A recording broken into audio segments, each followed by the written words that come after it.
Welcome, ladies and gentlemen, Supernova fans and Radiance stands. My name is Icarus, and I'm joined today by none other than Coleslaw to bring you this first series of the first week and the first matches here of Cup tournament between Supernova and Radiance. How are you doing today, Coleslaw?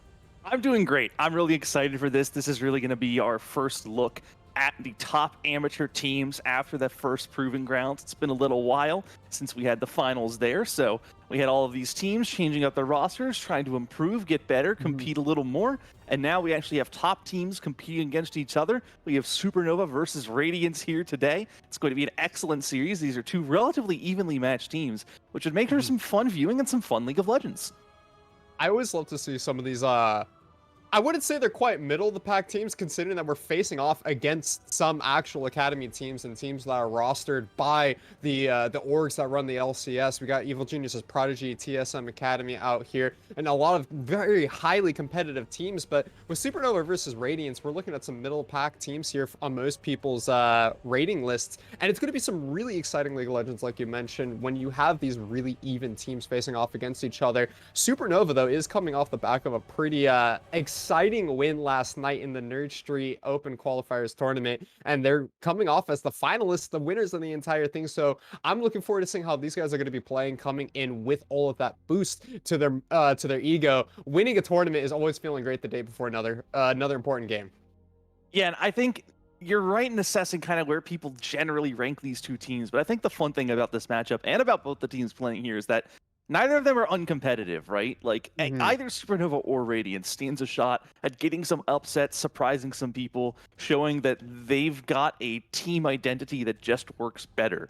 It's kind of left to be seen, and there's a little room to prove themselves here. And I would say that it wouldn't be a total shock if Supernova were able to place relatively near the top or top 4 even in some of these events if they can really find their stride. Now, that wouldn't be the prediction, but it's in the realm of possibility. So we'll have to see how things go. We'll have to see.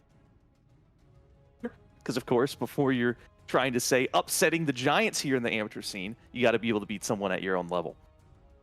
And we can't knock down Radiance either. Honestly, all the teams that are competing in this cup tournament are going to be highly competitive teams, some of the best players that North America Talent has to offer. So we can't knock anyone out of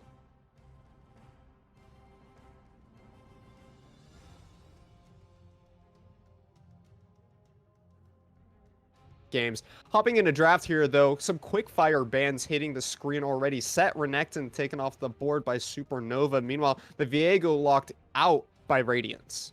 Yeah, and Viego is an interesting pickup. We haven't seen too much of him at this point in time, but he's a very strong champion when he can get ahead. He has that potential to snowball, especially with the heals on takedowns, that really can make him a monster in slightly scattered fights where he can just borrow someone else's kit and go haywire and create mayhem.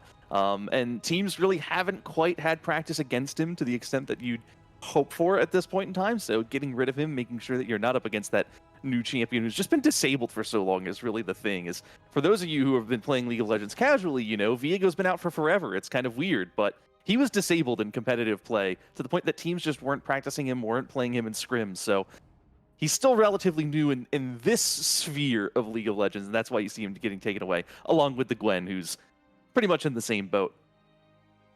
Yeah, they came out around the same time. In fact, I think a lot of people combine their lords together, so I'm not surprised to see both of them being taken off the board because they just haven't been seen in pro or competitive play yet. And without that understanding of how they work at that level, it's really difficult to play around them. We do see the Lee Sin being locked in here. I'm curious to see, there's a lot of bruiser focus coming out in these bans today, and it feels like Supernova in particular are afraid of the top laner from Radiance. Taking a look at Philip here, they banned out his Aatrox, the Renekton and Set also typically brought in the top lane, but can be flexed towards the middle lane. So Supernova not trying to give over these bruiser picks and then decide to take the Lee Sin for themselves. A great flex pick in its own right.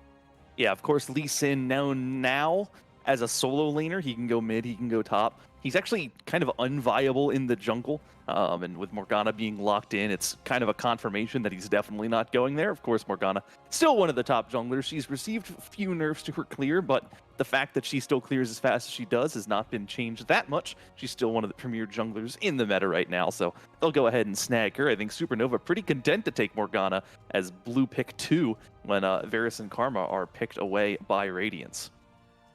curious to see why the emphasis on Karma is. We do also have the Braum locked in, which tells us that this Karma is going over to one of the solo lanes. I would honestly believe it's going to go towards the top side of the map. Take Karma, able to really just farm up versus any top laner. Bruisers have a really hard time dealing with it. You can even work towards a Moonstone if you go in the mid lane, and providing just that AoE team-wide healing and shielding effect out of this pick for Radiance. This means a very supportive style composition for the red side team. So I'm wondering where they're going to really be putting their eggs into which basket. Varus is a great late game carry, but we do see a lot of different styles of Varus plays. A lot of times we see the lethality, which isn't the hard carry that you'd want to see being supported by the likes of a Braum and Karma. There is always the on-hit build as well.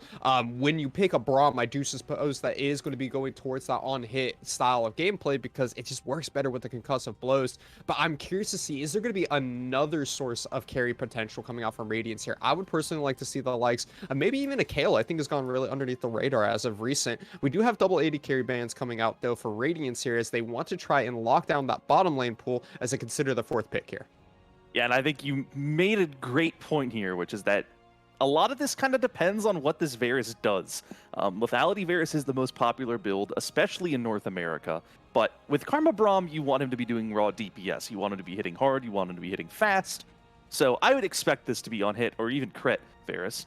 Rumble going to be locked in as a jungle answer to Morgana. Of course, that is the pickup that's been used most frequently to answer her. He does clear the jungle very quickly and healthily as well, so he can kind of keep up. And then the Equalizer in team fights, one of the strongest team fight ultimates in the game. If you can lay it down in the right place or on the right choke, then it can just win a fight all on its own. So he's kind of the pickup that answers that. There are people who are critics of it, don't like it as much, but it has been working in competitive play for teams that are comfortable and practiced on it. And especially if your jungler has some practice on the pick, then it can be a lot more effective. You know, the Equalizer, one of the weirdest abilities to use in League of Legends. And actually, it's, funnily enough, he's one of the worst red side champions in League of Legends because of how the map perspective works. He's just one of those weird things to consider that few people do, is that the camera angle makes the Equalizer a lot harder to hit from red side. So when you're fighting down and to the left, that ability can just be more janky to connect with. So, of course, practice can make up for that, especially at this level of play.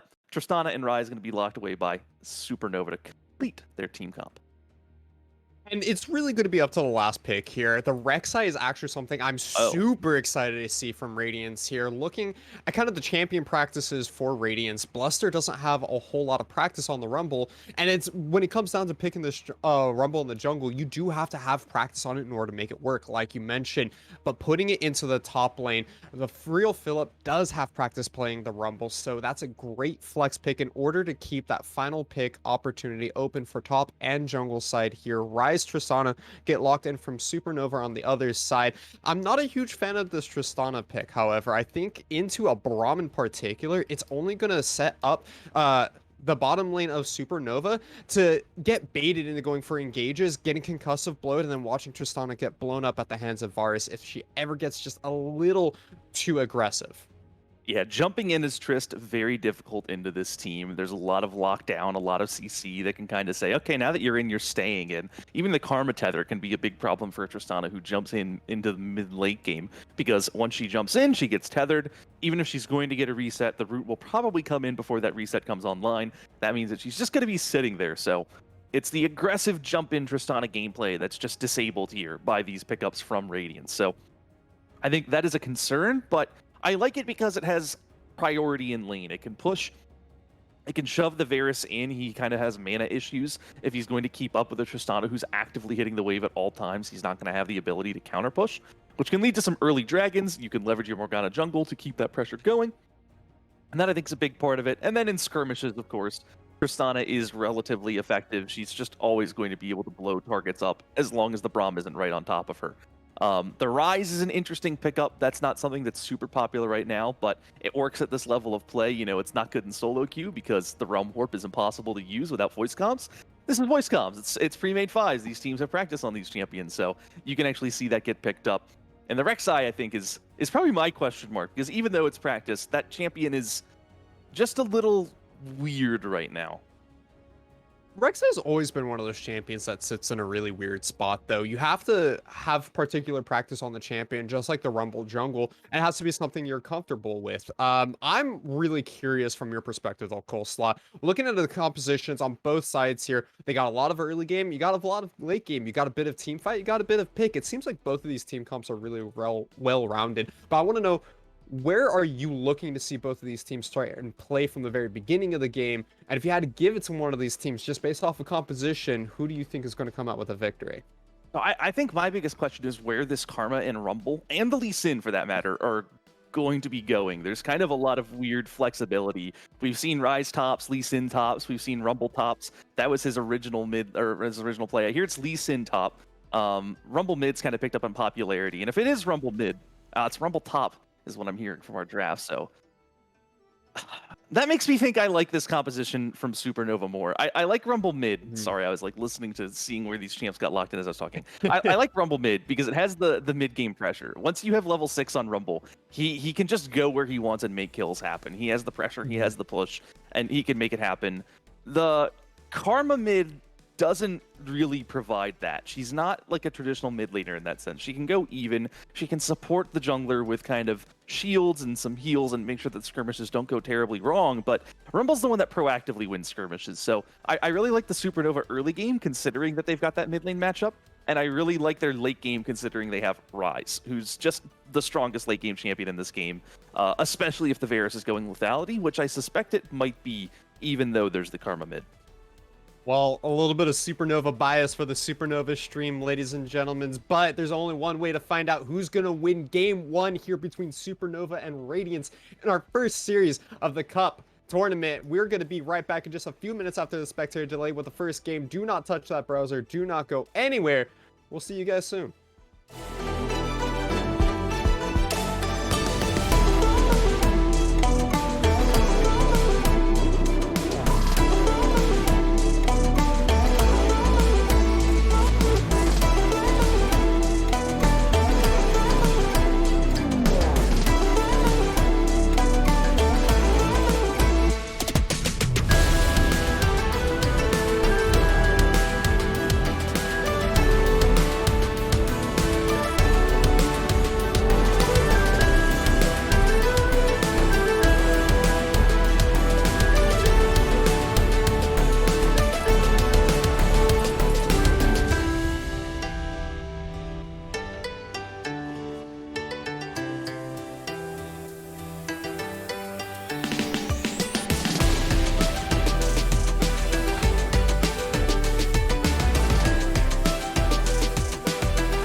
Welcome back, gamers and flamers. We're hopping into the first game here between Supernova and Radiance, hopping onto the Rift right away. Typical 5-point starts here. Nothing too exciting to begin off this game, but it should be an exciting series nonetheless. What are we looking for so far, Cole? Yeah, I think the big question mark for me more than anything is just what does this Varus build? That's going to be a massive influence on how the rest of the game plays out. If he's an on-hit build and this is a supportive Karma, then we can expect that to kind of be a hyper carry approach. We're going to need to be watching Vex and keeping an eye on him because he will be a big factor as to who's able to pull this game out. If it's lethality, then I think Supernova can punish that pretty hard by just getting a little bit of armor. And we'll see if they're able to do that. Beyond that, I want to pay attention to this mid lane matchup. I think the Rise is kind of not known for being the best in the early game, but Karma is the same. If one of them can get ahead, that can be a pretty big deal, though. So the jungler's going to be wanting to look there. We're going to want to look to make something happen. They're actually starting on the same sides of the map, so we might see an early fight down in bot lane when they both show up there. But that all remains to be seen, because sometimes Morgana just wants to clear 6 camps, 7 camps, and go back to base. It's a typical start for the rec side, but I'm really curious to see that Maddie has started on this Wolves camp. It's not really where you see a lot of junglers start. If you do want to start with a smaller camp, typically you start with Raptors, but we already see Maddie, he's finished his Wolves, and instead of going towards blue buff, goes down towards the Raptors instead. So he's looking to do these 2 smaller camps that are AoE clears very quickly, very easy for Morgana jungle. So that's going to be a quick bunch of CS picked up for Maddie, and then he's going to be able to pick up his red buff and start rotating down towards this bottom lane, hitting that level 3. We might see an early cheesy gank versus this Varus and Braum trying to punish the shove that they're already starting. Yeah, and with kind of unorthodox pathing, what you get is unpredictability, right? So you're sacrificing pathing efficiency. The blue buff and Gromp are still up. And the benefit is that the enemy team just doesn't know where you are. Why is there a level 2 Morgana down here who started without a leash? That's the question that you're going to have Radiance asking, but here comes Maddie. That's the jump forward. Rocket jumps. Lynx is going to be able to try and get onto Vex. The heal is popping. It's going to be enough. Double rocket jump. Goomba stomp. First blood picked up for Lynx. Now he's trying to get onto Ki Tong. The binding will land. Is there another explosive charge? There is not, but auto attacks and CC are enough. Lynx and Supernova find double kill for first blood. Yeah, and that's basically exactly what Maddie wanted. It was the cheesy level 2 gank. Clear a couple small camps. Don't even bother with the blue buff or Gromp. That's normally what you want on a champion like Morgana. But if you don't get a leash and you punt those camps, you're just showing up when you're not expected. Vex and Ki Tong were not ready. They were not prepared for that gank. It showed up. They were pushed up. And it was just a very easy conversion for them. That's a double kill onto Lynx. That's a huge good start for this Supernova bot lane. And the Tristana getting that snowball rolling early means that she's going to be a threat for a very long time.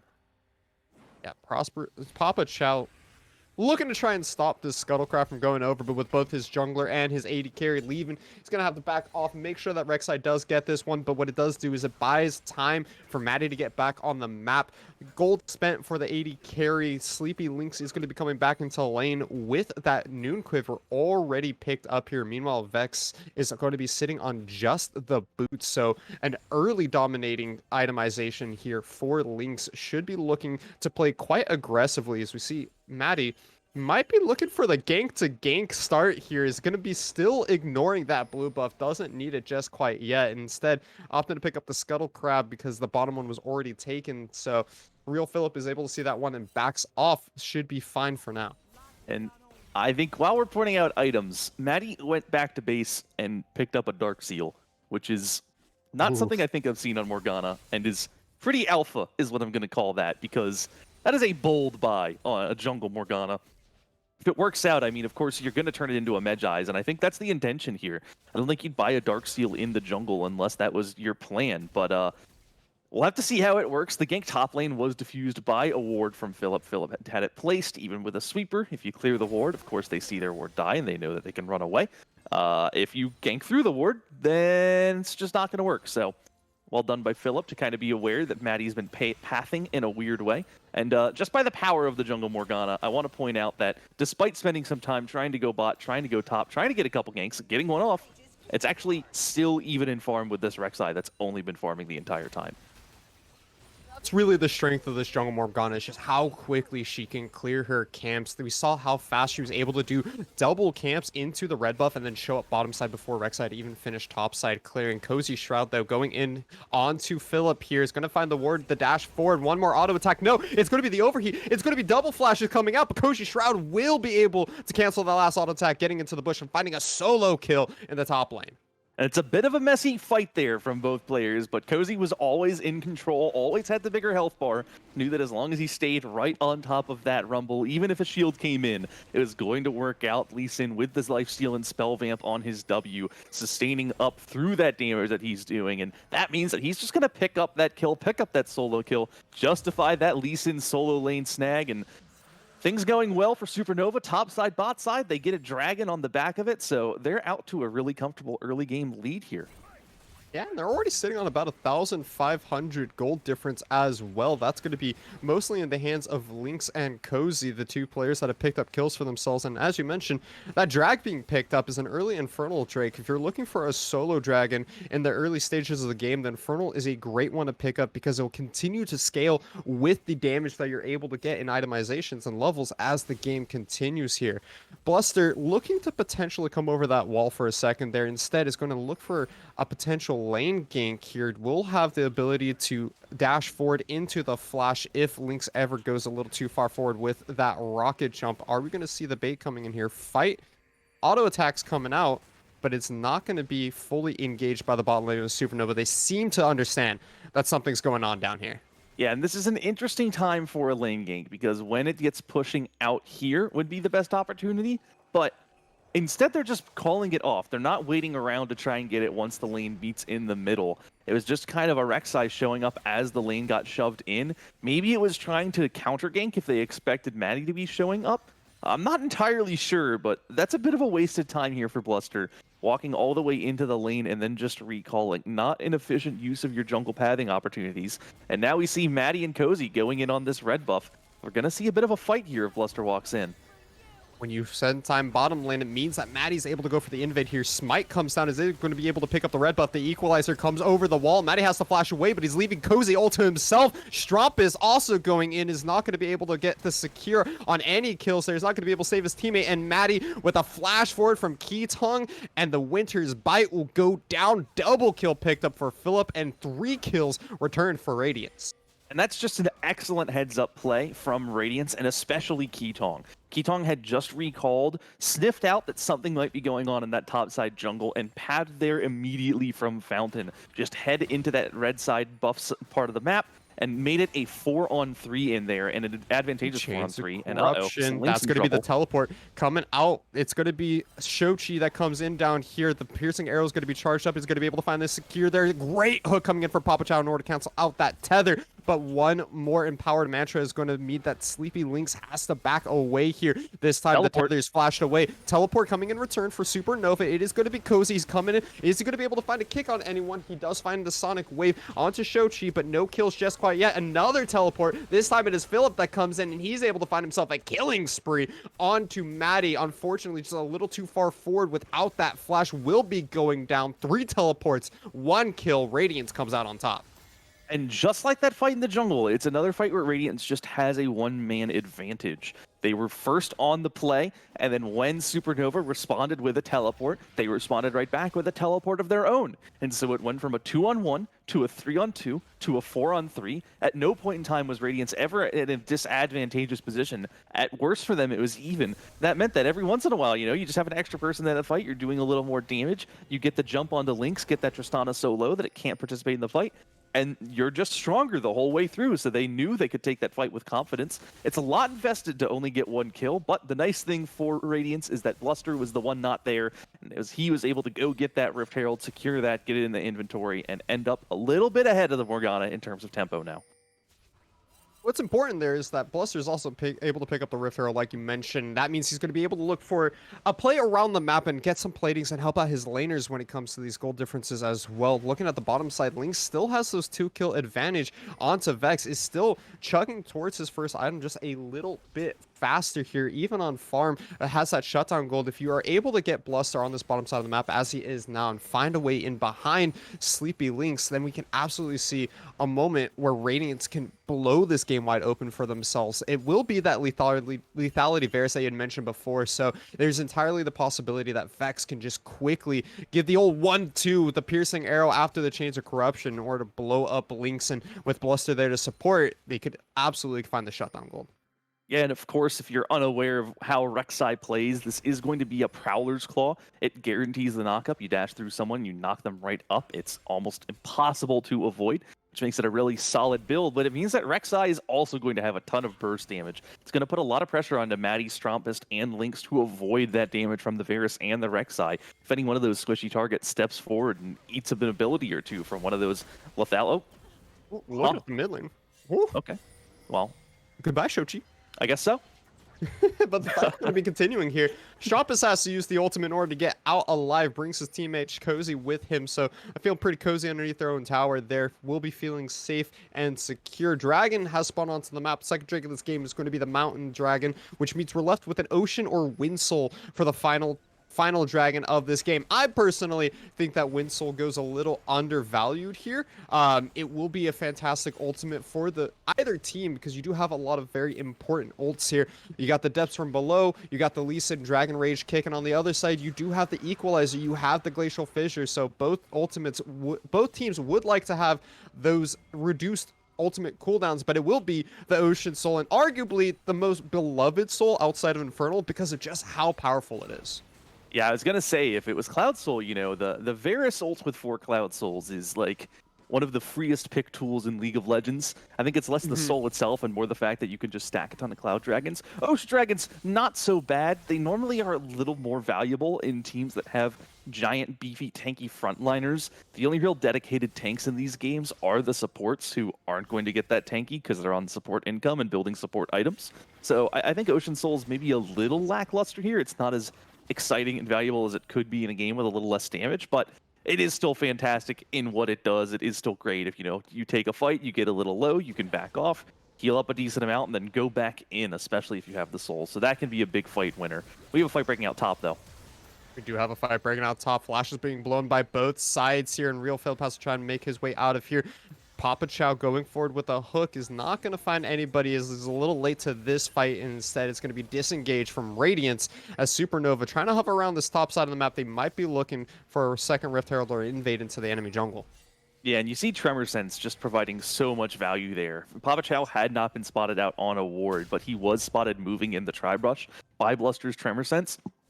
And that gave Bluster and Philip the knowledge they needed to get away, back off, don't try and take a fight that they weren't sure they could win. And they make sure that they survive without losing anything other than a little bit of vision going over inside their jungle. So very good heads-up play and very good passive play from Radiance. And as soon as they think everyone's left, guess what? They push right back up, they drop the Herald. They're going to get themselves at least a couple plates here before they go down. They might even be able to pick up the entire turret here. A couple more auto attacks will secure the first brick of this game over to Radiance. So an extra chunk of change for Bluster and Philip. Now they're going to be able to back spend that gold, but it looks like they're canceling the back. Maybe Cozy's in a bit of a tough spot here as we rotate down to the bottom side of the map. A potential dive being set up here. Vex, what are you going to do? Flash forward. Depth charge comes out. The Chains of Corruption is able to lock up Papa Chow, but it is going to be the AD carry that is focused. Buster Shot comes out for Lynx. Is able to secure the first kill. Teleport coming in by Shochi. It is not going to be able to find a whole lot of damage because this is a very supportive Karma in the mid lane. Don't you forget. And now it has to flash away. Shochi backing away. Rocket jump forward from Lynx is going to force an extra flash out from Keetong. There will be one kill picked up in the bottom lane and hopefully this turret as well. And that's just a really late teleport from Shochi. The dive was being set up for such a long amount of time. Radiance just didn't sniff it out, didn't have an idea, and then it was executed well. Papa Chow tanked the turret. Lynx was able to get the damage off. Can Stropus and Lynx escape here now that Bluster's showing up? He wants blood. Yeah, Lynx, you just got to not move, my friend. You got to make sure you get out of this one tight. But Philip, he knows what's up. He sees the alcove outplay and says, not today, but he still gets a return kill. Sleepy Lynx is able to find one extra kill for himself. Shochi just staying a little too late with a little too little help. Yeah, and that's a good play from Lynx to realize and identify when there's no way out, you're going to die. you got to try your best to see what value you can get. It's a bit of a desperado move, saying, I'm going down, but I'm going to take one down with me. Shoji just sticking around without enough health, without the shield cooldown to keep himself alive, means that despite that being basically free, it's ends up being a kill going over to Lynx on this Tristana, now at 4-1, very, very accelerated compared to the Varus on the Radiant side of things. Risky back from Cozy here, standing in front of 3 members who he doesn't know there for the side of Radiance. They're going to back away, though. The back will be canceled, but it's not going to mean a kill secured from Radiance. So we take a look around the rest of the map, though. Another topside jungle invade coming out from Maddie here. The Dark Bite is going to line. The ultimate committed from the Morgana jungle onto this Karma. Are they going to be able to pick up this kill? Yes, that's going to be the Tormented Soil that will finish that one off. Teleport coming in for Real Philip is not going to mean much as he has to try and run away here. The Equalizer comes in, but look at the flank coming in from Keatong and Vex. Sleepy Lynx is trying to get in here as well. It is an absolute bloodbath as Equalizer may be down, but the Rumble has still got his flamethrower. The collapse coming in from Radiance secures 4 kills in their topside jungle. Yeah, and that's just the AoE damage coming out of Bluster and Phillip. You saw 3 members of Supernova clumped up, and it was a Flame Spitter and that Queen's Wrath carving through all of them. Just so much damage. The Rek'Sai with this lethality build can do surprising a chunk of damage when that Q is active. You're getting that AoE auto attack down onto everyone in a circle, and the 2 of them just melted that Supernova backline so fast that the fight was won as soon as it started. Really coordinated timing and play from Radiance. They had that advantage, even though they started that fight off by losing one. They reacted perfectly. They caught Supernova a little too deep with no way out, and they punished it. So they're going to get themselves a few more kills. They're going to even this gold lead right back up, and they're going to go down and secure the dragon with the pressure, trading it for this top turret. I think that this is also where the lethality Varus build that we've been kind of questioning up to this point shows a lot of strength as well. The piercing arrow going through everyone in that topside team fight chunks them out, and with no real dedicated tank, as we mentioned earlier, Supernova is left with nothing but missing health bars at the end of that team fight and getting AoE'd, as you said. It is so difficult for Supernova to try and group up here when you have all of Radiance constantly collapsing on them as a 4-5 man team on the top side of the map. Yeah, and I think that's probably why this lethality Varus is here, and it's because there's just no armor being stacked on anyone. I think Strompist wants to get his Zhonya's at some point, so does Maddie. Just that singular armor item can provide a ton of value against the Varus, but when those haven't come up, and when you haven't been able to complete those items yet, the Varus is at his strongest. He's level 10. He's put max points into his piercing arrow. Its base damage is as high as it's going to get for the rest of the game. This is when he is at kind of peak utility with that ability. The lethality is not going to scale as well from here on out, but right now, Vex is a monster, and Vex is able to melt through this Morgana and Rise, and that's why they're able to take these fights right now. That's why Radiance need to be pushing their tempo right now, finding plays, finding fights, playing around Vex when he's got his Duskblade complete and the Piercing Arrow at its max rank. I want to look at the itemizations away from just Vex, but looking towards Phillip in the top lane as well here. We just saw the gold come up on screen. He's sitting at a healthy 8,000 gold so far, higher than anybody else in this game, but he decided to go for this Riftmaker build, which I find extremely curious. It's not exactly your normal itemization that you got to get out of a Rumble. Typically, it's the likes of a Leandri's Torment or the Night Harvester, even if you're looking for that AoE, but instead, Phillip is looking to go for more of a sustainable teamfight build here. And he's also rushing towards that Zhonya's, picking up an early arm guard Seeker here on top of the sustainability from that Riftmaker. Yeah, I think you see that adaptation coming in because of the Lee Sin lane. When you have this top lane Rumble, you know, it usually falls on the top laner to catch side waves and be there for an extended period of time in the mid to late game. Someone's got to catch that side wave. Someone's got to play far away from the objective with that teleport up. And Riftmaker makes that a much stronger avenue for this Rumble.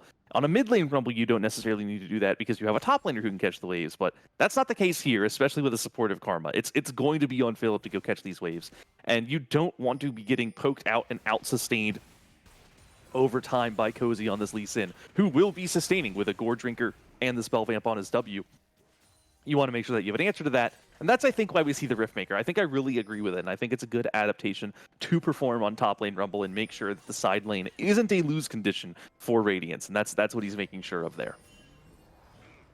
You mentioned it yourself, the strength of Cozy on this Lee Sin, the sustainability with the Gore Drinker and the ability to take fights one-on-one so easily for Lee Sin. He has constantly been showing up in these side lanes, trying to find picks, as we do see him also joining in the mid lane here, trying to group with his team and see if they can get an uneven fight. That's going to be the hook coming in from Papa Chow, but it's onto the support. That's not the person you want to be finding on. Instead, it is Papa Chow that gets rooted up there. He gets stunned and taken down. Teleport coming in from the side of Radiance as well, and Shuchi is there to support his team.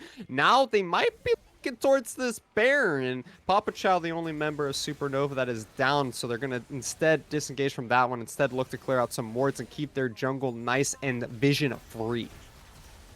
Sorry, I'm sneezing here. I'm not really sure why Supernova was trying to take that fight. I guess they thought they had a pick. Maybe you're a little bored. It's been a while since an objective, so you just go in and make something happen. They're going to get the mid turret, but ooh, that's that a buster weird shot. buster shot. Yeah. Heal comes in though, keeps Kitong alive. But it's not a fight that they want to take. They lose it pretty convincingly. They aren't able to make anything happen. They're running away now. And the only thing that saves them is the, well, actually, team fight. Oh, hey, that's going to be the flash engage coming in from Shroud. He's able to find the Lee Sin kick onto the Rumble. Shutdown gold given over to Lynx, but a piercing arrow comes back, trading 2 for 1 at the end of the day. Now it is up to Radiance. They're trying to disengage. Another flash hook, another support picked up, but Kitong can flash away from this one. They're trying to turn around into Shochi, but is it going to be enough? Does not look like it. Lynx is going down extremely low. That is going to be Bluster that comes out of the ground, takes down the 80, carry a Supernova. There's no one left but Papa Chow. Double kill picked up from this Rek'Sai jungle, and it will be the ace picked up from Radiance. And I'm going to repeat what I said before they got the one pick, which is I'm just not sure why Supernova's fighting right now. The Ocean Dragon isn't even up yet.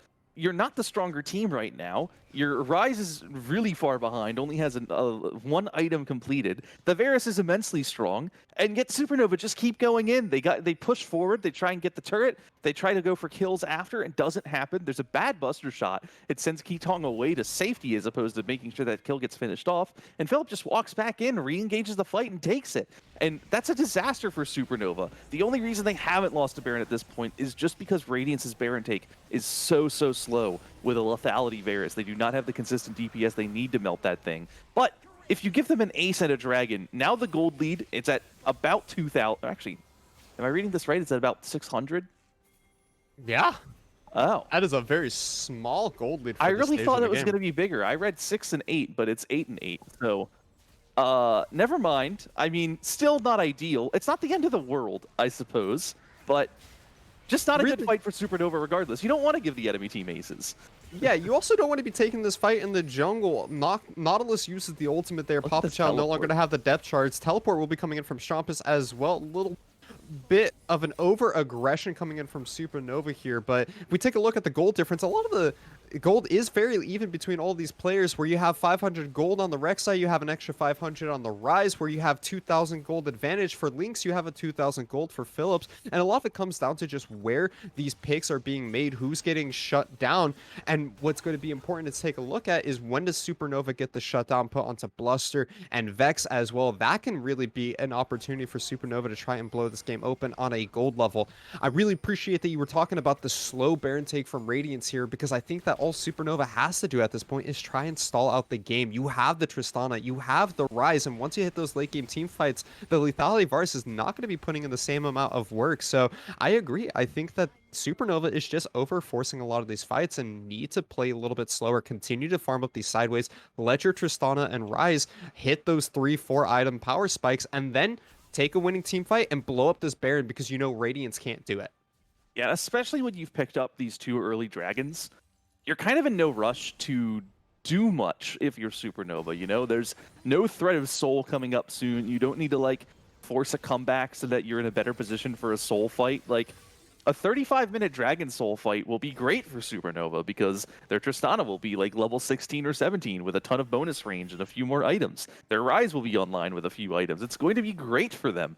But they're just forcing fights mid lane and inside the jungle that don't make sense, that don't give them anything. It doesn't even net them an objective if they win it, but they're not winning them. So yeah, we're saying play more boring League of Legends, I guess. That's kind of an issue sometimes, is you don't want to play boring.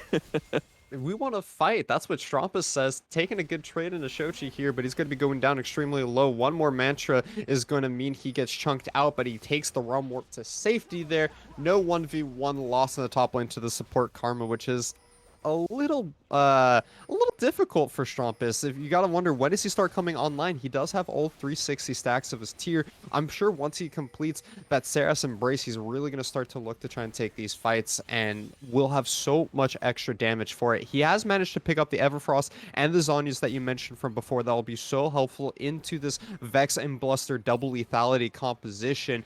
Keeping himself alive in the later game stages of these team fights will be so vital for the AoE damage for Supernova.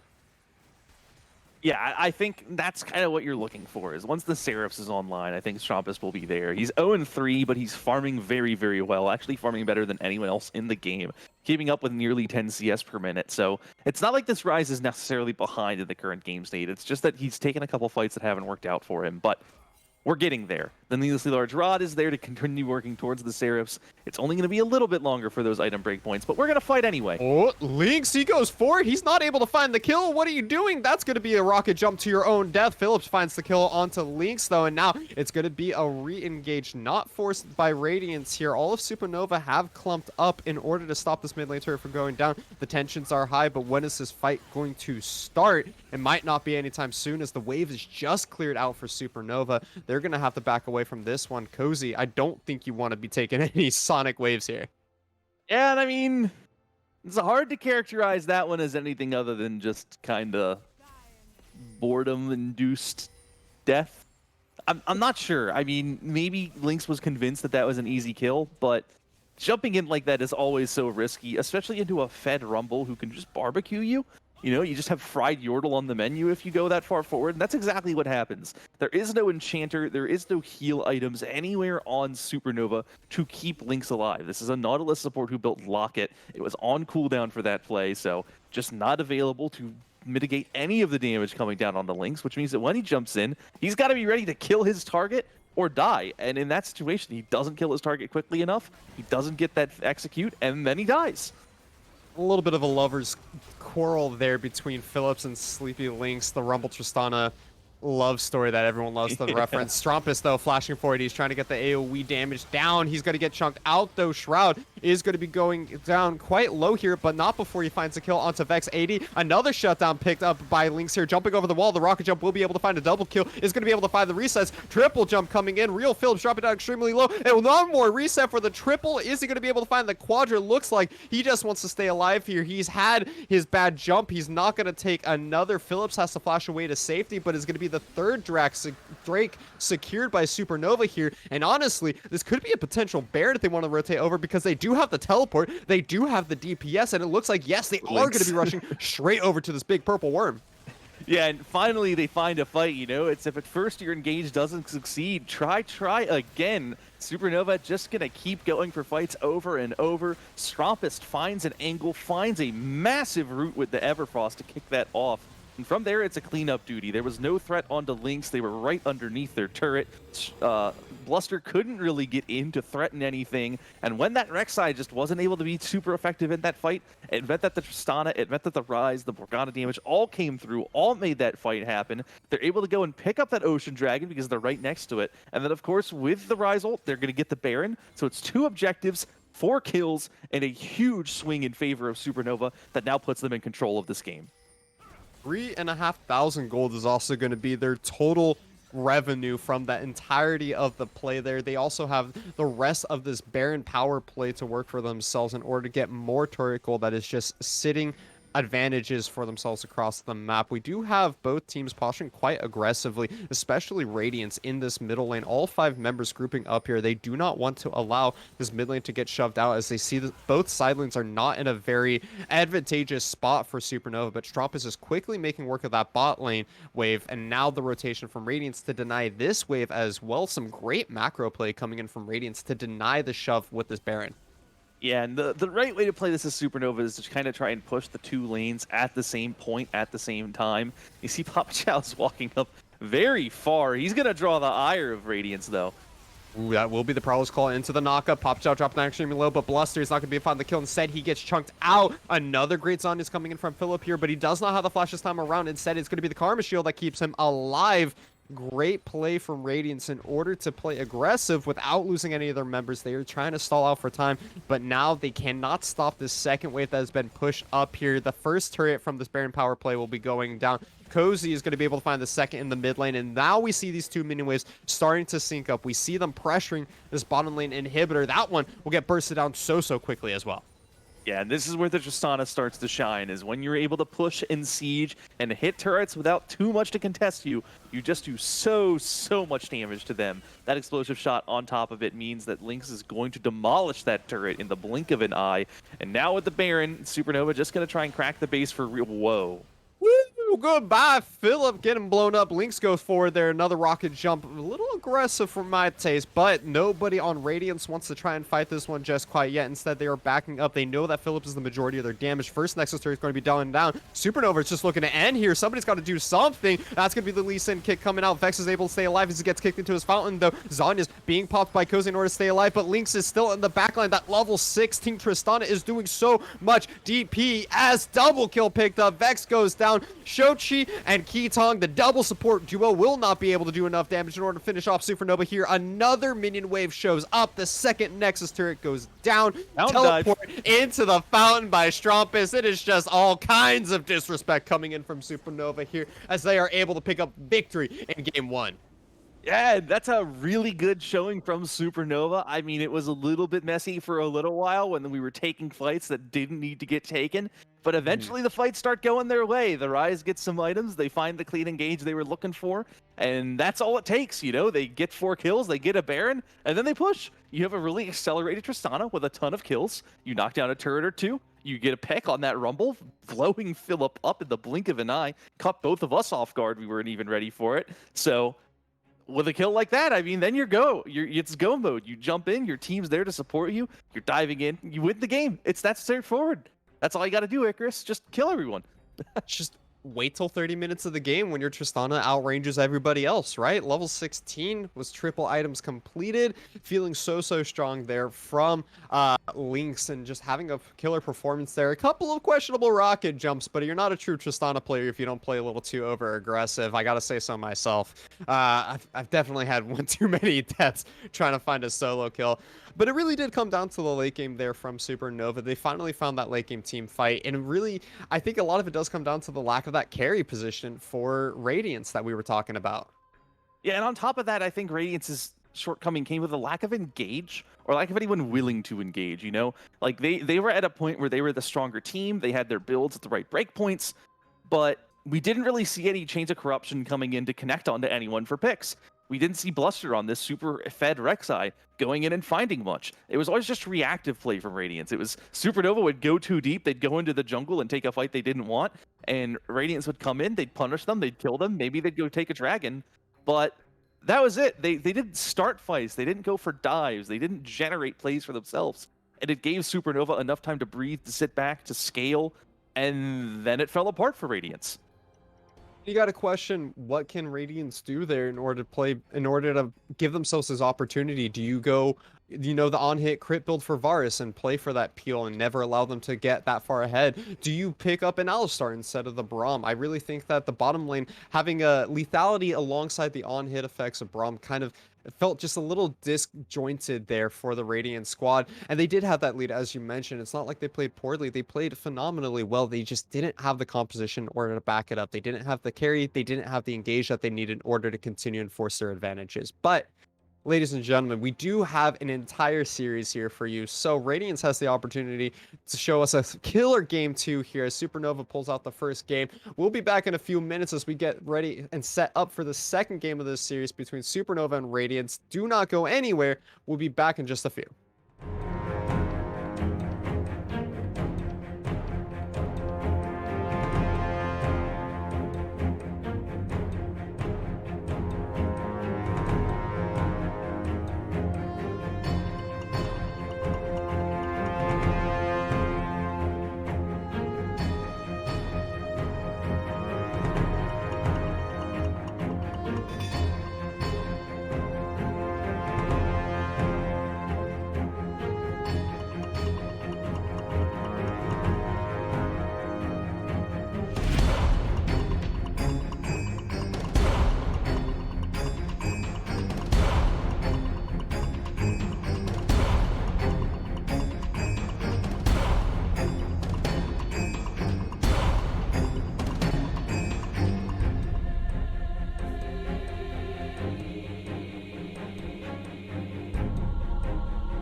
welcome back. We're getting ready and set up for game 2 here between Supernova and Radiance. For another time, it is me, Icarus, joined by Coleslaw, and then we have our wonderful producer, First Knights of Knee. What an exciting first game of the series there, though. We had a little bit of everything we were looking for: some lethality, some DPS, some early game dominance from Supernova, some late game, some mid game powerhouse plays coming in from Radiance. But of course, Supernova is going to be our victor after that first game. Coleslaw, what do you make of it, and what are you looking forward to here in game 2? Yeah, I think we saw bright spots from both teams. We saw some players get very far ahead. Philip on the Rumble, Bluster on the Rek'Sai both looked very strong in the early to mid game, but they just weren't able to make enough happen on those picks. They weren't able to start fights. They weren't able to stack early dragons to threaten the early soul, and it saw them slowly kind of not making progress. They didn't take turrets.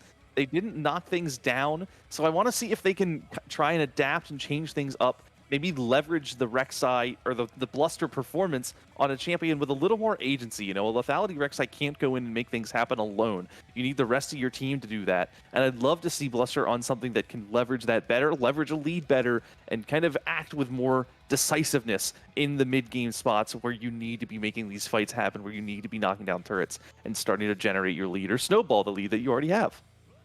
We're in the wild, wild west over here, though, because Supernova and Radiance going pew, pew, pew, pew. Fast firing off these bans. Renekton, Aatrox, Set being banned out by Supernova. The Viego, Akali, Morgana taken off the board by Radiance. About the same exact bans on both sides, to be completely honest with you, except for the Gwen. Lee Sin, once again, will be the instant lock-in coming in here from Supernova as we see another Varus hover coming in from Radiance right off the bat. Yeah, and I would say we're at risk of the salty run back if not for the Morgana ban, because Varus is locked in. And if Radiance puts so much priority on Karma, now they're going to put more priority on the Rumble this time, and Supernova say, well, you forgot to ban something, and you forgot to pick it too. So don't mind if we do. They're going to lock in Gwen. That's going to be my first time seeing her. It's an extremely interesting champion. I will give them that. It's hard to say where her true strengths come in. A lot of it does get played around that Shroud on her W and the ability to just phase through CC and damage being thrown at her. I had a friend who says it's the most reactive Shroud he's ever seen in terms of how quickly you lose the ability to play against the Gwen once you step out. It's almost like a mini Xin Zhao ultimate.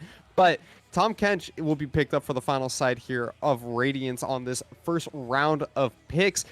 That's telling me that we're finally going to be able to see that on-hit or crit chance Varus that we saw before. Or maybe they're just not thinking that the Braum is quite the pick and they decide to play this lethality again. Yeah, I wouldn't be surprised if it's lethality again, especially if Supernova continues to draft kind of these squishy pickups, you know? No big tank here yet. And with 2 solo laners locked in, it's unlikely there's going to be a big tank. So lethality Varus will have the opportunity. Kench, of course, can support it. I like Kench a little better because he both keeps the Varus safer and because he doesn't rely on champions with many auto attacks to proc a passive, such as with that Braum last game. They're going a different angle, going a different approach.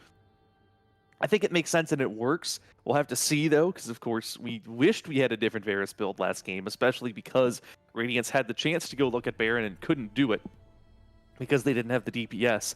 That's kind of why you have Marksman being played so much in the League of Legends meta. Killing Baron, it's a pretty good thing, Icarus. You want to be able to kill the Baron. Surprising how that works. We just got told by production that this Tahm Kench is not, in fact, the Tahm Kench. Instead, it is going to be the Nautilus. So an engage option that we were looking for in the last game for Radiance is going to be here this time around. And also looking to pinch out that support engage pool for the side of Supernova. Rel, Leona both being taken off the table here, meaning that this Tristana is going to have to work with some kind of secondary form of engage. The Alistar is available here for Supernova. They still want to be playing that aggressive style, and I think it is a fantastic pickup. We'll have to see what they decide to opt for here, as Radiance has locked in the Orianna, and Azir will be the pickup for Supernova. Yeah, it's not the Xerath that we saw at MSI just yesterday.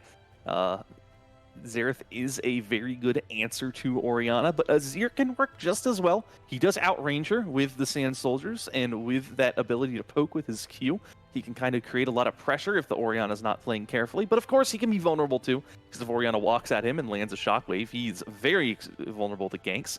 In any case, They're going to round that out. Icarus, as you predicted with the Alistair, I think that was basically all Supernova had available to them with Rel and Leona banned, so you totally called that one out. It's a good lock-in for them. It will combo well with the Trist as well. I mean, they could have locked in a Thresh as well. That's always your kind of go-to engage style support, but it's not going to have the same oomph that the Cow brings in the bottom lane. This Kayn lock-in from Radiance, though. I saw the hover, and I was like, they're not going to lock it in. I'll talk about it a little bit because I like the champion, but they decided to lock it in, and now I got a lot of questions for Radiance in terms of what their game plan is. Yeah, so for starters, I can say that Thresh is no good into Kench because you land the death sentence and Kench says, "Death what? Death tummy." And oh yeah, it's Nautilus. It's the Nautilus. I mean, it's still a good matchup for the Nautilus. Nautilus is kind of a tankier Thresh, and whenever he goes for a death sentence, the Nautilus just turns around and says, "I do what you do, but better." Yeah. In any case, we need to talk about this Kayn Icarus because that's a Kayn, and I haven't seen a Kayn in a very long time. It's still fine. It's a comfortable pickup for Bluster. I think it's an interesting route to go. You kind of need to prove your Kayn. I think one of the struggles here is just going to be that blue Kayn is a little risky into someone like an Alistair who will see you running in and headbutt you away. Red Kayn is a little risky because it's hard to be tanky enough on that champion into all of the DPS coming out of Supernova. You have Gwen with the true damage on her Q. You have Tristana pumping out just raw DPS at all stages of the game. Azir no slouch either. So I want to see what Bluster goes and what Bluster builds because that is a big question mark for me. And I'm not sure how I would build Kayn into Supernova's composition. I'm gonna call it now. I'm gonna risk my knowledge, my League of Legends experience of 8+ years here, and say that's gonna be a blue Kayn, and I could be entirely wrong on that one. But I just think if you're the side of Radiance, you have double late game hyper DPS carries in the Azir and Tristana, and something we didn't get to talk about a whole lot is the late game Rek'Sai, the late game assassin playstyle for Radiance. You sacrifice your life for the AD carry. Your life for Ire. You go in, you make sure that you might die. You will die, in fact, but you make sure that you kill your opponent's main carry here. And Kayn, when you go that blue build, is pretty much the same way, but you have the ability for a brief respite, the same as Rek'Sai does in the middle of the fight with that ultimate. And I would love to see Radiance play that style again.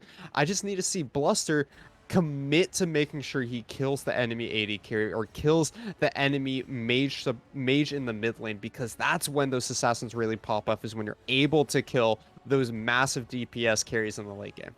Yeah, and I think the nice thing here is that it pairs really well with this Nautilus. That's something that we were kind of missing last game, is that there was nothing super scary that could engage a fight that an assassin could follow up on. It was the Rek'Sai that just needed to go in and make it happen alone, or the Varus ult, which just wasn't connecting free fire. You know, it was working in team fights, but we never saw the Varus ult going in blind or to start a fight off. A Nautilus hook, you're throwing those things out, man. They're easy to hit. The hitbox is as big as the entire lane if you use it right. And it's just one of those abilities that's going to be good for this Radiance team to combo off of. And if you have a blue Kayn who can throw out a ton of burst damage, he gets that bonus damage on the first ability he uses on a champion, he will go in and he'll just melt someone. And that's really big here. So I think it's going to work better, given that there is that supportive pickup to make it happen. And we'll just need to see if Keaton can get around the map, can roam enough to support and enable this blue Kayn pickup, and try and snowball and get that rolling as it needs to, because Red Kayn, as we said, just not going to be great here.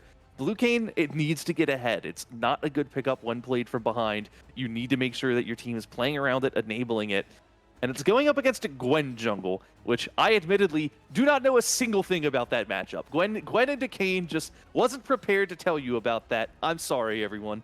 I don't think anyone was prepared for the Gwen versus Kayn matchup. I actually personally, just based off of like how their champions kit works, I think that it'd actually be Kayn favored here. Gwen does like to have pretty extended fights. The ultimate has 3 proc, and with the melee range of Kayn, it means that he can get within that shroud zone, try and take those 1v1s, and won't be able to be CC canceled out. The hard part is the magic resistance and armor that comes in additionally for Gwen once she does drop that shroud. There's a lot of questions about both of these teams here, but ladies and gentlemen, we have the game to answer all these questions for you. We're going to throw it over to a quick spectator delay as we get set up and ready for the second game here of the Cup tournament between Supernova and Radiance. Do not go anywhere. We'll see you guys in just a couple of minutes.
We're back, we're live, we're in game 2 here between Supernova and Radiance.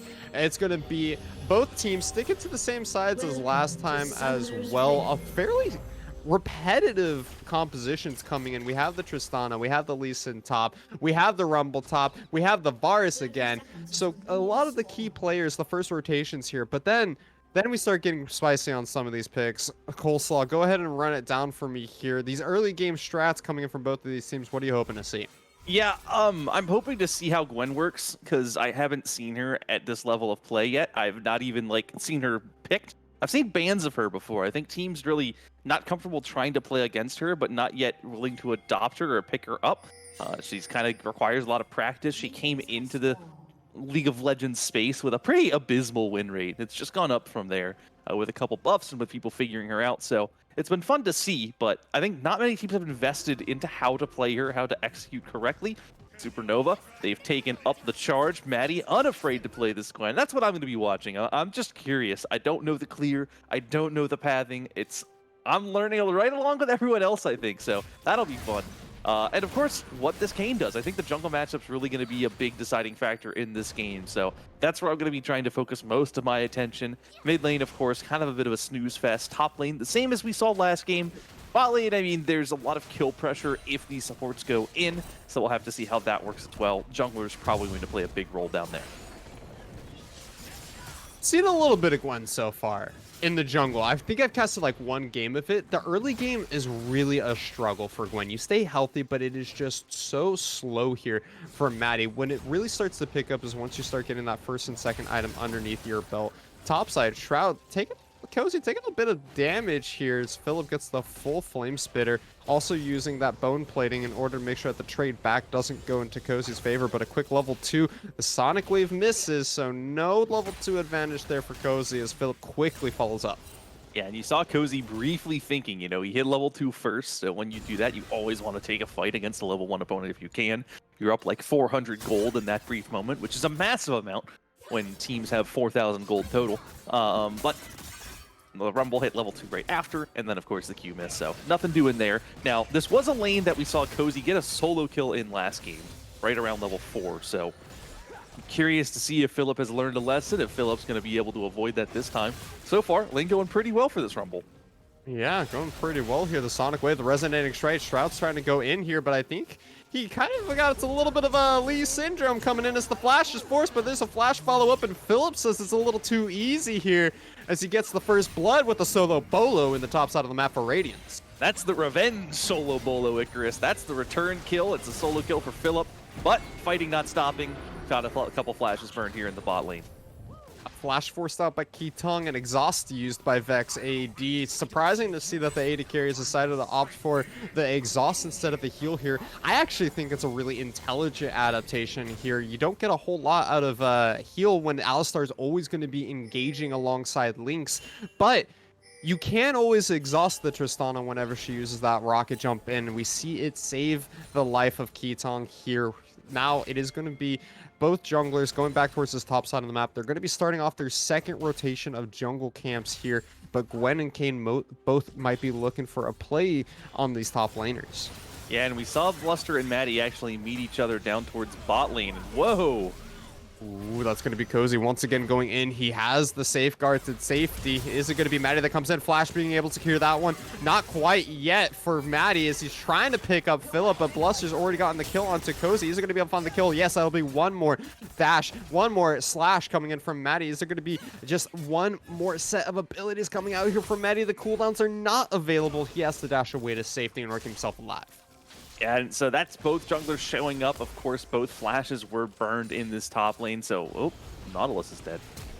Some more fighting going on the bottom side. The teleport coming in from the real Philip. Is the arrow going to find its way onto the Tristana? It doesn't, or at least it doesn't find the kill. Flash and heal has been used by Lynx. I'm assuming that is a flash blown by the Tristana in order to keep himself alive. Meanwhile, on the top side of the fight, we got so many fights going on that we can't get that the director doesn't know where to look as Cozy finds himself a kill underneath both turrets bottom side. Philip is trying to make sure that this wave gets denied from the bottom lane of Supernova. He has nothing to worry about, though, as Lynx will be able to find a recall Huge wave denied on the bottom lane. A kill picked up both bot and top for Supernova. And at the end of the day, the gold's even. There's not a whole lot coming out in terms of advantages there. Yeah, I think the thing we missed topside was, I think Bluster went in onto Maddie, made a dive happen, got the kill, but had to escape out towards the enemy base. And that meant that Cozy, on his way back to lane, was able to pick up Bluster. So they traded up there. Bot lane, it looked like they started with the kill. Philip teleported down, got a revenge kill. So it ended up being relatively even on both sides of the map. Nothing doing for either team in terms of an advantage, as you said.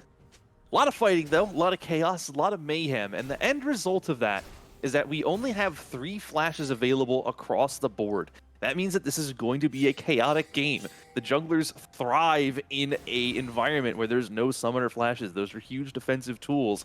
Nothing in top lane. No junglers have flashes. Bot lane basically out of summoners. So if they show up in these side lanes, they're going to be able to get kills. They're going to be able to generate things for themselves. And that's what you want to pay attention to here, because this can make a game snowball very quickly when you have so many summoners burned from so much fighting.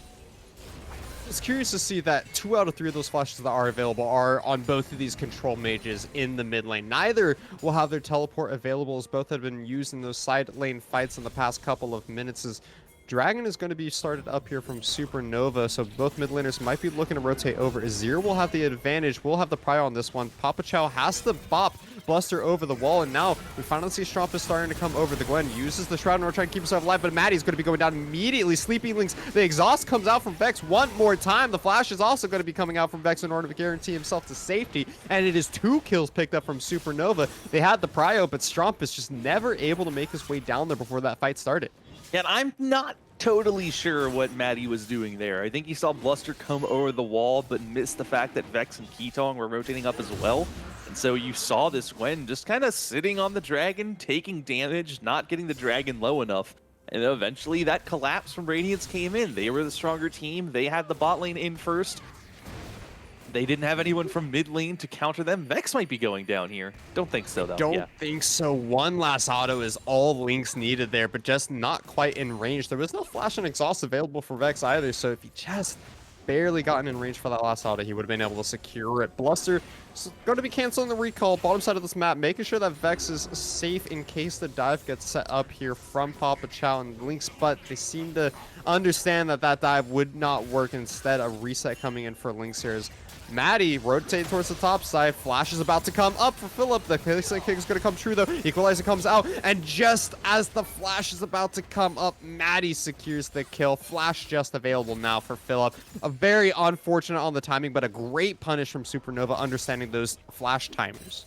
Yeah, you know, that's the advantage of actually writing it down in chat. That's a sign that, I mean, either you got very lucky or you knew exactly what you were doing. It was calculated perfectly. We can't see, but I imagine at this level it was calculated very perfectly. You know, you say, we got to go now. The flash is coming up in 10 seconds. Go, go, go. You go and get that kill. You punish that early flash burned in that level 3, level 4 fight where Philip got that first blood, and now you return that kill right back. You get Cozy a little bit of a lead. You're able to push a wave into the turret, and that makes sure that this top lane goes back to even here. So that's a big advantage for Cozy. Needed that to keep up with this rumble, so heads up play by Maddie. And of course that play's allowed, especially because the dragon's already down. That's when it's easiest for junglers to get up towards the top side of the map. The only unfortunate thing, they don't get the Herald on the tail end of it. It looks like Bluster's going to pick that up instead.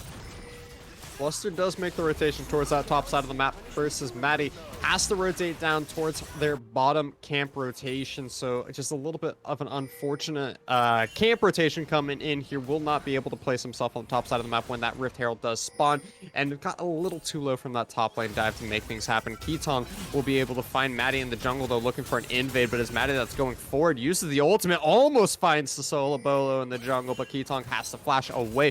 Blue buff will be started up for this Gwen, but Vex says no, that's going to be my jungler's blue buff. Flash over the wall for Papa Chow. Flash follow up by Maddie. They're trying to burst out Vex, but he's going to be doing so much damage. Finally goes down, but he's bought enough time for Bluster to show up. Bluster's there in order to get the return kill. He finds a second for his efforts, and Strumpus has to pop the ultimate, bops Bluster over towards Lynx, and Lynx is now taking the brunt of all this Kane's damage. The ultimate used. Triple kill might be secured here. The flash so close with that Buster shot from Lynx. almost had the outplay, had the right idea, but it's just not enough damage this early on in the game. 3 kills picked up for the side of Radiance as Bluster sits at a healthy 6-1-1. And that looks like just uncalculated aggression. Oh, Cozy might be going down here too. I don't think there's too much to say about this one other than, well, wait for it. Man leads into the top lane. He goes down There it here. goes. Flash for flash once again, though, so that's going to be another flash timer that he can track for his opponent. So, back to that bottom side jungle fight, though, which was a little more consequential than the one solo kill up there. It was just a little too much aggression from Maddie, you know? You're a level 7 jungler, you find the level 5 support inside their own jungle, you say, well, hey, I'm up 2 levels, I have items, I have gold, I'll kill this guy. And, you know, getting Keetong very low was a really good start, but then the collapse starts coming in. Bluster walks in, Shochi walks in, Vex is coming up, and when the Chain of Corruption connects, that fight is already pretty close to lost. You've been caught out on your escape path.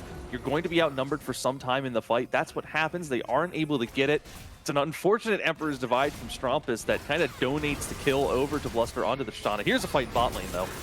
Keetong is going to get blown up. So many teleports being dropped. Double coming in from Radiance, but only single arrow coming in from Supernova. The Shockwave is going to be able to find so much damage, but it's not going to be enough. The Shochi goes down. Now, Real Phillips, he gets blown up as well. When you start off the fight in such commanding fashion, Keetong does not have the CC to provide the extra teamfight presence for his team there. Strumpus doesn't even have to blow the teleport. It is a 4v4 victory for the side of Supernova, and all off of the engage coming in from this Alistar. Yeah, and there you see a very similar play to what they were attempting inside that blue side jungle, where Maddie is the one doing a ton of damage to Keetong. You have this level advantage on the jungler relative to the support. Keetong very far behind. Strumpus might be getting picked off. No, with the Emperor's Divide, he'll be fine. In any case, in bot lane, you know, they're just very far ahead. Keetong's been roaming so much. He's down 2 levels on his own AD carry. That means that he's very squishy, very understated for this stage in the game. Makes him a very easy pickup, and so they find that. And then with the Nautilus down, they're just going to be on the front foot. They were the ones that were at the fight first. They were the ones making the play happen. Again, the timing leaves me asking questions because they don't get an objective off of it. It's really just kills, and in fact, despite having a kill advantage in that bottom side for some time, it's Radiance that end up picking up the dragon, and instead Supernova trying to find a dive on to fill up in the top lane. It is going to be the dive attempt here in the top lane. Phillips doing a great job of trying to equalize this one as he drops the equalizer in order to clear out this minion wave. Shroud has taken so much damage. He has not started up the fight yet, but the Lee Sin kick will find True onto Phillip. He gets knocked away from the turret, and an easy follow-up with the Sonic Wave resonating strikes takes Cozy to safety. Yep, they are going to trade for this, though. That was a lot of people in that section of the map for a lot of time. Even Strumpus walked up there to try and make it happen. And so, you know, when you have 4 people towards top side, you're losing plate spot, but you can go for an engage. No Emperor's Divide available to get the pick on the Shochi. Bluster. Oh my god, Bluster absolutely blowing up the double carries of Supernova. Unfortunately for Shochi, he goes a little too far forward and gets picked up by the turret. 1 auto attack, 1 turret shot is all it takes. So it's 2 for 1 at the end of the day. A little bit of an overextension from this Orianna, but we could see just how strong this Kayn is already. Wow, actually, the thing I'm most impressed about there was the fact that Papa Chow able to deny the Rift Herald bonk. That would have been a couple plates going over to Bluster. He wasn't able to escort it, so they're able to deny that at least, but they're going to lose the turret, and I think more importantly, this Kayn picked up 2 more kills. Bluster was already ahead. He's now 8-1 on a blue Kayn, and he's a monster. He's a monster that's getting ran down by Maddie, but it's going to be the backup coming in from Radiance here first. The Shroud cancels out the Chain of Corruptions for Vex there. The Power Requen coming in True, where we see just CC does not work versus this champion. They're going to be able to pick up Keetong for their efforts there as Bluster had to make his escape route out. Cozy on the top side, still looking for all these aggressive trades. Will take a good chunk of his health bar for his efforts, though. And at this stage of the game, it's a 1,000 gold lead for Radiance, 11-11 in kills. And we got to look around the map and see where are these leads coming in. A lot of it's coming in from Bluster, and a lot of it is being answered back here by this Lee Sin in the top lane, by really trying to make the works happen up there. I'm curious how it's only 1,000 gold difference, though, with how strong this Kayn is. Yeah, and I think a lot of it comes down to Maddie being as ahead as he is. I mentioned this was going to be a jungle-focused game. I didn't imagine it would be this jungle-focused, where the two junglers are the highest income players on the map, and it's not particularly close. They're the ones that are both very fed. It's why Maddie is able to go toe-to-toe with Bluster. You actually see him itemizing towards what should be a Zanya's relatively soon here to try to answer the lethality build from the Kayn. Very smart itemization yet again coming out to answer lethality builds with a lethality Varus. It's even more free. Armor just paying dividends here. But you're right, it's a little surprising, you know? We don't see much of a farm lead anywhere. We see a ton of kills. We see Vex dead. I mean, Turbo dead. He's absolutely dead here. He's all kinds of dead. Turbo, Maximum, Ultimate dead in the top lane, or in the bottom lane over there. The Hex Flash coming out true for Papa Chows. We have another engaged topside for Cozy. He's able to dodge away from that equalizer, but is Bluster here to follow up. No flash committed from the Kayn jungle, but flash will be blown from Cozy. Now, the re-engage, not the minion wave, is coming to the turret. He's going to be able to find the W, but he's going to be able to follow up. The ultimate comes out. That should secure the kill. No, he misses the Q. The turret being taken up by Philip. Fortunately enough, he's able to execute. Doesn't take any damage throughout the entirety of that, but Cozy, he manages to get away by the skin of his teeth there. I don't think he deserves to live, but live he will. Yeah, that's just fantastic play from Cozy to try to avoid everything. He flashed the initial damage from Bluster, getting out of that W before it could connect with him. Then he kind of played bob and weave underneath the turret, dashing here and there, doing what he could to avoid as much damage as possible. And it ended up being just not what they were looking for, you know? The Kayn never tanking aggro, especially when he uses his ultimate to disappear. And, Sleepy now in trouble. Oh no, Sleepy, this He's is still not where in trouble. you want to He's be. still in You're trouble. still in trouble, Chief. You may have flash, you may have heal, you may have everything available to you, but Bluster, he is feeling so strong. The heal flash and a second rocket jump is going to be able to find the safety for Lynx, though, as he's trying to make it out here. Bluster's going to be able to walk up. Flash, that's going to be the secure onto the kill. Go over to the AD carry. Finally, Shochi, though, in all of his efforts to try and help kill this Tristana, finds herself way behind enemy lines. Will be going down eventually to the hands of Strompist here. Orianna goes down 0 and 3, so it's a 1-for-1 at the end of the day, and Bluster, again, behind enemy lines. Ooh, great Zanya's, but is it going to be enough? It's a little bit early. I think he still goes down here. Legendary for Bluster. Is this going to be the great man escape? He's going to be trying to make the full marathon across the map. 1 wall, 2 walls, 3 walls. Are we going to find 4? And we're not going to find a 4th. We will, and it's going to be enough in order to get out to safety here. Bluster making the deep man dives and making the absolute outplays. The power of Shadow Kayn. He gets his wall phase one more time, and he finds safety out of the enemy's base. I think Bluster has run a full lap around Summoner's Rift in this life. Went down to bot lane, picked up Lynx, picked up Strompus, then walked all the way back out through top lane. That's pretty impressive. That's what you can do when you're this far ahead on Kayn. He played it right. I think hiding in the wall below bottom lane kind of left Supernova unsure of where he disappeared to. Then he reappears back on the map. Strompus makes the ill-advised maneuver as a 400 HP Azir to maybe try and get the kill for himself. Of course, no chance of that when that Kayn is so fed. So ends up being a lot of wasted time by Supernova chasing down Bluster. They lose the dragon. Radiance gets to soul point here. Though at least Supernova, when they're chasing towards topside, pick themselves up a Rift Herald. Strompus now in a ton of trouble. Yeah, this isn't looking good for Strompus. He's going to be going down shortly here. The Azir turret trying to get a return kill here, but is only going to be doing some damage onto Philip and Bluster. This time the execution on the dive works out in favor of Radiance. 11-1-1 here for Bluster. My man's is absolutely fed out of his mind. Flash forward from Vexo in the mid lane. Will be able to secure himself a kill, but go straight into the hands of Maddie. And with Papa Chow there to follow up, it is a double kill. These junglers are going toe for toe. They are trying to see which one of them could have the higher KDA at the end of the game here, because they are both constantly looking for fights and finding themselves kills. Yeah, and actually, it looks like Supernova have a gold lead now. It was 1k for Radiance. Supernova now the ones up about 1k here. It's because they have 3 bricks to 1, and Shochi.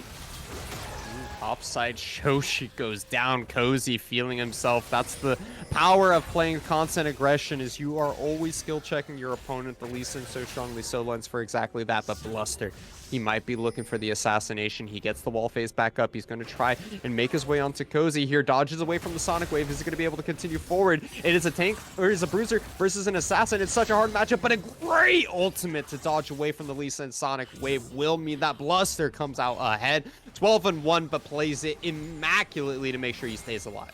I'm immensely impressed with Bluster's play. I mean, Bluster was a monster last game. He's even more of a monster this game. I think the Kane's just working better than the Rek'Sai because he gets around the map faster. He makes things happen faster, and he's able to generate these solo kills left, right, and center. He's the one making everything happen. There are 16 kills for Radiance. Bluster has 75% of those. He is sitting at 13 kill participation. No one else on his team has more than 5. So that's 8 kills for Bluster, where he's just done it himself. It's only been the Kane. No one has even assisted. That is something I really haven't seen ever, I think, Icarus. That's just unheard of at this level of play for a solo carry performance. And Maddie's doing his best to keep up with it. I mean, this Gwen is ahead too. They both have huge shutdowns. They're both very far ahead of their counterparts. I mean, what a weird game. It's hard to make sense of it because the rest of both of these teams are just so far behind. At some point, we're going to get a grouped up team fight. There is a Soul being threatened in a minute 30, but until then, I mean, it's just the Gwen versus Kane show. Really feels like we're getting the high elo solo queue special here, where you just have two junglers that play very assassin-y styles of gameplay. We're finding picks constantly just of their own accord here. Lynx might be caught out here, but Bluster's looking towards that bottom lane. He wants to find Strumpus instead. An early Emperor's Divine. The W is still going to find True, though, for Bluster. Will not be able to find the ultimate. Has to back away from that one. Meanwhile, top side of the map, the Rift Herald's getting dropped. With 2 people showing bottom side, this could be Supernova's opportunity to look for a fight as they engage onto Vex. He's going to get immediately blown up. Maddie's unstoppable. The Rift Herald is going to be able to charge into the turret as well. Equalizer comes out and try to buy some time, but it's Sleepy Lynx that is going over the wall. He's not going to be able to find the reset onto Philip. They're continuing forward here. 2 members of Radiance are down, and the Rift Herald is going to be charging into the turret, and Blusters finally show up. What will he be able to find for his team here? He's sitting in the wall. He's waiting his time for the opportunity, but he will not be able to find it. It's going to be a disengage here from Radiance. You spend so much time running around the map, playing that solo queue style, and the punishment is a lost team fight on the top side of the map and an open inhibitor. Yeah, and so that's kind of... Hold on, I'm going to have to cut you off here. Cozy finds the insect onto Philip. That might be the play that they need in order to secure this dragon fight. 15 seconds until it spawns. Yeah, so what I was going to say before Cozy just found a free kill is that the risk that you take when you are your team's entire lead is that if you show up on the map somewhere that your team isn't, then the rest of your team is super vulnerable. Stays alive. The heal comes in. Papa Chow is able to make it to safety barely by the hands of Sleepy Lynx, who saves his life, the true hero, and this means that Bluster is not available for this dragon fight. He's healing up, going through the walls here. Is he going to be able to take the steal? No, it is secured by Maddie, but he sacrifices his life. And that's totally worth it if you're Maddie. I think the team got a little distracted trying to chase that shutdown gold. They weren't able to get it. Bluster a little too fast into those walls, though at least Papa Chow lived. So they deny the soul. Maddie dying for that soul, totally worth it. Now you just need to make sure that the Baron isn't what's going to go over. Of course, it's a really slow Baron take, as it was last game. It's a lethality Varus, not a critter on hit Varus, so there's not a ton of damage there. And actually, Shoshi having to run away while Radiance start the Baron up. Ochi disconnected from the rest of his team. He will have the teleport available, so he can make his way back into the pit, but he's not going to be available for this fight because he does need to go back to base and heal first. Teleport now being used, so he will be available for the rest of this fight. Cozy has to try and make something happen here, but will not take that Sonic Wave as Maddie was dead and has not spawned yet. 3,000 health on the Baron. Tensions are high here. The Baron is starting to heal up. It's back up to 4,000, 5,000. The Baron has been reset, so it's not going to be continued here. Radiance has to try and disengage here, and Cozy is looking for his way over the wall. Sonic Wave finds its way on. He's going to be going in. He pops his on. Needs to buy some time, but where is the rest of Supernova? They are not here, but it is Strumpus in the backside with the 4-man Emperor's Divide. He finds himself 3. Sleepy Link is able to find another one. It is only Bluster left alive. He's going in. He's trying to trade 1 for 1. But Papa Chow shuts him down, and Supernova at 24 minutes find a commanding team fight, and they just might be looking to end the game. And I mean, what a great play from Supernova. That was not just one person. That was 3 different people combining to make that engage happen. Cozy knew he could go in, get some damage in, get some slows, buy some time. He was going to die for that play every single time, but he knew the follow-up was there. Strampus flies in with the Emperor's Divide, gets everyone with it. Supernova immediately clean up the fight, immediately wipe Radiance, and because the Rift Herald went in and the wave was prepped, there was no inhibitor turret to need to knock down. There was nothing standing in their way. They just were able to push it in mid and end the game. This was like 50-50 coin flip mode 3 minutes ago. They take one fight, it's over at 24 minutes, just like that. Snap of your fingers, game done. They really did Thanos stab that game, and it was all from the hands of Cozy and Strompist with that engage. I was wondering, Cozy's going in, he's got the Zanyas, but where's the rest of the follow-up? And then you see the Azir from behind with the 4-man Emperor's Divide, absolutely decimating the rest of that team fight there. We finally see these control mages coming into a successful 5v5, and it's Supernova that comes out on top the first time we see an actual team fight happening here for either one of these teams, because Bluster, so far ahead. We have to give him so much prop here because he put his team on his back the majority of that game, and Radiance was looking so strong. But again, it just felt like they couldn't find an opportunity to engage on a full 5v5. They were so close to picking up the win soul, weren't quite able to get it. They were so close to picking up that Baron, and I think they should have stuck to it because it was at 3,000 health. You just finished burning that down and you might be able to just back away there. But we saw that them taking it so slowly off the back of that lethality Varus meant that the rest of Supernova, even without Maddie there, has time to come in, has time to harass them off of it, and they just can't continue that fight. Very unfortunate for Radiance there, but you got to give props to where it belongs to. Supernova played a phenomenal game. They win 2-0, and they take the series because of it.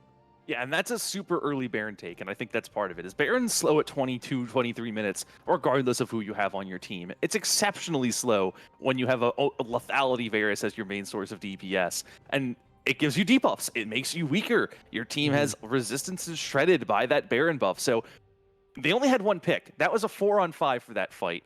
And that's just not enough for a Baron that's going super slow that early on in the game. It's just a mistake from Radiance. You really need another kill or two to even consider that objective, or you need to have an accelerated, high DPS champion that can melt that. Supernova knew it was a mistake. They had the confidence to come in and punish it, despite there being 12-1 monstrously fed Kayn. And they made it happen. They executed on the idea perfectly. They saw the mistake. They punished the mistake. They win the game. They win the series. What a great start to the Proving Grounds for Supernova. And my final thought on it before we wrap up for the night here, we also have to remember Orianna not there at the start of that Baron. It's just so many factors coming in here, and we were joking around that this looked like a solo queue style game with the assassins in the jungle really running rampant, but when you see these micro situations, these micro adjustments to the team fight, understanding Orianna's not there, they can't burn the Baron fast enough, we can go in, stall them out, make them weaker. So many things coming together to work there for Supernova. But like we said, they're able to pick up this series at the very beginning of the Cup Proving Grounds tournament. 2-0 versus Radiance. Ladies and gentlemen, thank you so much for tuning in with us here today. We appreciate every single one of you coming out to support us and to come out to support these teams as well. Supernova appreciates every single one of you that is here coming to watch and make sure that their team is looking so good on their first day of the tournament. For the final time tonight, my name is Icarus. I've been joined on the desk today by the beautiful Coleslaw and our wonderful producer, First Knights of Knee. Thank you for tuning in. And with that, I bid you a fair dude. We'll see you tomorrow.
Always on the outside, through